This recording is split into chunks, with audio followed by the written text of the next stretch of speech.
Hi, I'm Rob Bridge and I'm the returning officer for the North Northamptonshire elections on the 6th of May. We are working really hard on the preparations for these elections to ensure that they're safe and COVID secure.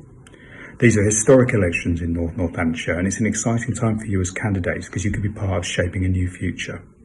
This video will tell you about the first steps of the nomination process. And after watching the video and reading the various information on the website, if you have any further questions, please don't hesitate to contact our election administrators who will be there to help. I look forward to speaking to many of you over the coming weeks. And most importantly, thanks for showing interest and I wish you the best of luck. Hi, and welcome to our how-to video explaining how to complete your Parish Council nomination form. My name is Sam Whiteley, and I'm the Deputy Interim Elections Manager for North Northamptonshire. Your nominations pack will include several forms. Each one of these will need to be completed in order for your nomination to be valid. There are a few simple things to cover first. The date of the election is the 6th of May 2021. Your full name will be requested a few times on different forms. These will need to match each time. Make sure all of your forms are signed and dated where appropriate. Let's start with your nomination form. This is where you will declare the parish or parish ward that you'll be standing in. You'll also need to add your name and your subscribers. You'll need their names, signatures and elector numbers. If you don't have a copy of the register to get these numbers, you can ask the elections team or your parish clerk for them. Remember, you don't have to be living in the ward you're standing in, but the electors do. The description here is really important. If you want to stand as a candidate for a political party, then you'll need to complete a few other forms. We'll come on to those later, but you'll only be able to use a registered party name or description. As a parish candidate, you can have up to 6 words describing you here. You might use resident for 20 years or something similar, but this space can't be used to campaign. For example, a description that says don't vote for whoever wouldn't be allowed, or to say something that the returning officer might deem offensive or misleading. Next up, we have the home address form.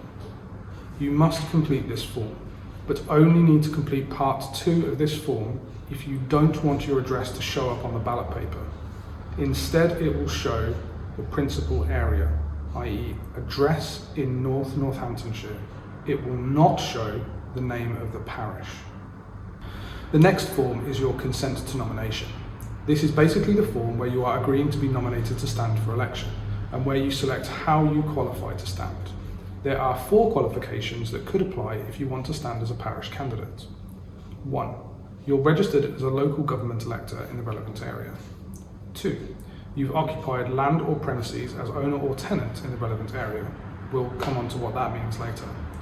Your main or only place of work is within the relevant area. Or 4. You have lived within the area or within 4.8 kilometres or 3 miles of it for the last 12 months.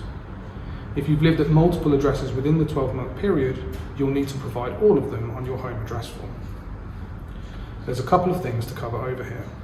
If you use the qualification of being a registered elector, then this needs to apply for the length of your term of office.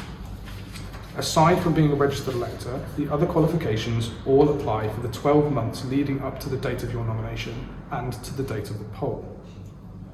You can select as many qualifications that apply to you as you'd like, but if you select more than one, then you'll need to provide the information for each qualification.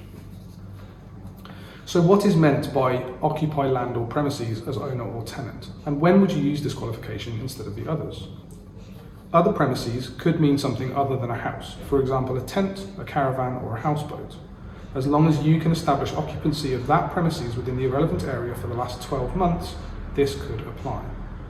It's not enough to simply have owned the land or premises. The qualification specifically refers to occupation. In most instances, this won't be the sole qualification you can use, as others, i.e. a registered elector or living in the area for 12 months, could be used instead or as well. Your consent to nomination form needs to be witnessed by another person, the same person who witnessed your home address form, and be accompanied by the relevant legislation. This is provided as part of the Electoral Commission template nomination forms. If you want to stand as a candidate for a political party, then there's 2 more forms we'll need from you: a certificate of authorization and a request for a party emblem. Some parties will provide these on bespoke forms, and that's fine. It just needs to hold all of the relevant information. The political party must be registered with the Electoral Commission. You can't just make up a party on the spot and decide you want to stand for the John Smith party. The certificate of authorization basically comes from the party itself, authorizing you to stand as their candidate. It will need to be signed by someone authorized by the party to say you can stand for them. So that person will need to provide evidence that they can nominate you. The elections officers receiving your nomination will let you know if the office has got that information already. We wouldn't expect you to submit this, as it's the responsibility of the party to do so. The request for a party emblem is to allow you to have a party emblem or logo on the ballot paper next to your name. This emblem must again be registered with the Electoral Commission, and the description provided must match one on the Commission database exactly. If you're standing as a candidate on behalf of more than one political party, a joint candidate, then you may use the emblem for either, but not both, unless there is one so registered with the Electoral Commission. You must, however, provide copies of the certificate of authorization from both parties. Congratulations, you've now completed your nomination form.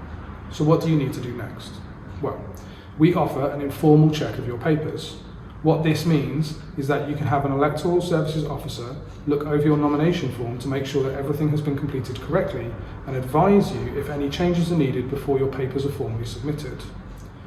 We'd strongly advise that you take advantage of this service. Due to COVID-19 restrictions, we are offering informal checks by email. You can simply scan and email your form to one of the email addresses on screen now, and you'll get a response letting you know if it's okay or whether anything needs to be changed. Once you have submitted your form for informal checking, or if you're really sure it's already correct and want to submit it formally, then it's time to get the forms delivered by hand to the relevant office. For these elections, this will be the satellite office relevant to the parish that you're standing in. You can find that address on screen now. Once your forms have been formally submitted, you'll receive a letter of valid nomination. Please check this carefully, as it will show you how your information will appear on the ballot paper.